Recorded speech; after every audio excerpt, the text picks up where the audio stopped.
It's day one of the 2025 school calendar with pupils across the country returning to class. Basic Education Minister Siviwe Gwarube is overseeing the reopening of schools in the Eastern Cape. Let's now take you there live with our reporter Sipha Kema standing by. Sipha, I saw a bit of chitter-chatter happening there earlier on and giggles as well. But tell us about what the minister has to say this morning as the class of 2025 officially start the new academic year. Well, Aljan, I can tell you there are no tiers here, and these are not grade ones. These are, in fact, grade Rs. As you know that within this schooling year, grade R is compulsory and also integrated into the primary schools. So the minister is here interacting with the grade Rs. First day of school, first day of big school starts now in grade R and not grade 1. But of course, later on, we will be moving to the grade 1s. Let's have a chat here with the Minister of Basic Education, Siviwe Gwarube. Minister, first day, everyone is back. I can see no tears in this classroom. No, not at all, not at all. These are really, really brave young men and women who are ready to take on the rest of their lives and their schooling career. It's also really, really great to see we're in the middle of the rural Eastern Cape, and this school has already started having grade R here. They've got 2 classes of grade R. There's a huge uptake in this area in Raymond and Mhlaba. And I'm really, really pleased to see that, you know, the foundational phase is not just only limited to particularly urban areas, but there's also in rural areas where we are saying schooling must start at a much earlier age. So we can have our little ones being able to read for meaning by the time they get to grade 4. So it's really been good to come and welcome them today. They're looking absolutely dashing with their little uniforms and having interacted with the teachers too. Now, when we're looking at the schooling year, especially this, I mean, this will be your official schooling year starting on a clean slate. What are we looking at in the rural communities, more especially with access? I mean, we know scholar transport comes up all the time, infrastructure comes up all the time as well. I do believe we did have a chat about it yesterday. You mentioned in the briefing before the results. But when we look at the infrastructures, when we look at issues of transporting, I mean, the radius issue also comes up as well.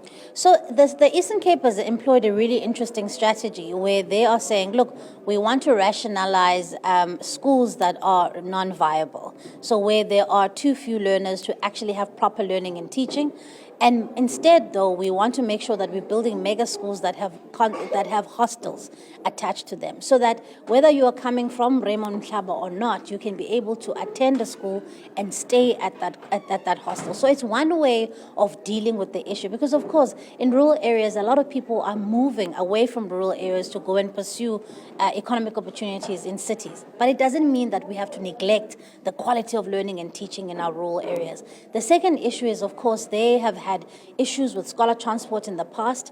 The MEC and the MEC for Transport in the province are going to be briefing, they're going to be holding a briefing, essentially explaining how are they dealing with the issue. They've assured me that the problems last year were also linked to a contract that had lapsed, but of course that contract now is in place and they're ready to be able to roll out scholar transport. So I'm quite happy with how they've really proceeded, and also I'm really proud of the province for having made sure that all the material, the textbooks and stationery was all delivered last year.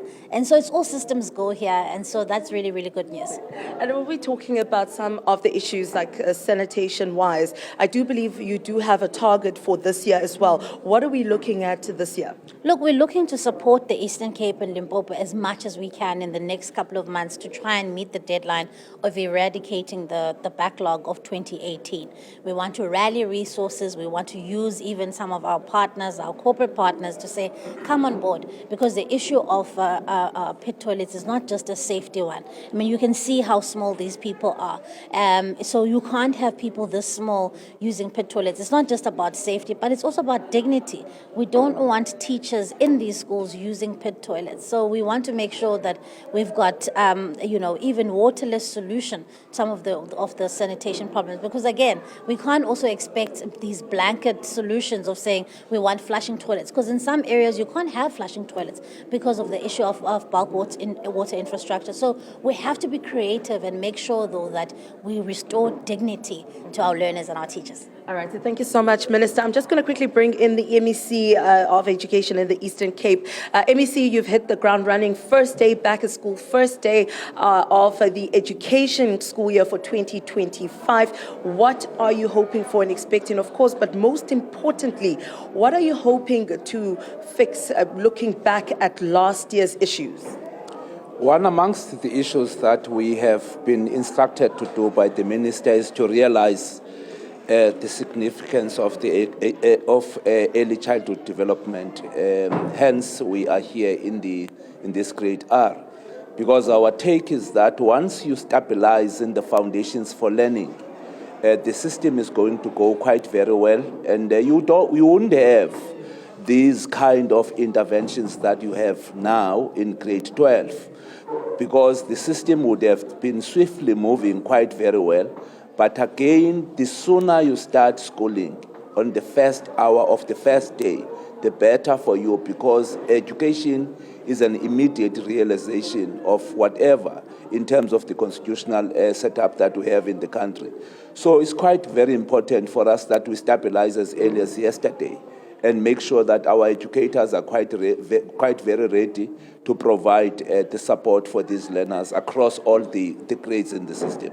All right, thank you so much, MEC. Aldrin, that's the MEC of Education in the Eastern Cape, of course, telling us how exactly they will be getting ready, but we do believe that they will be getting a briefing from the MEC later on in the week, including also the MEC of Transport, talking about the main issue that seems to be plaguing the school learners in the Eastern Cape, most especially from the rural communities, and that would be scholar transport, as they need to have a permanent solution so they don't experience the issues and challenges that they've been experiencing for the past previous years. But of course, Aldrin, we will continue following the Minister today as she's going to the grade 1s now. That's where we'll be headed, to the grade 1 class, and thereafter we'll be heading to the historical Hilltown Comprehensive School.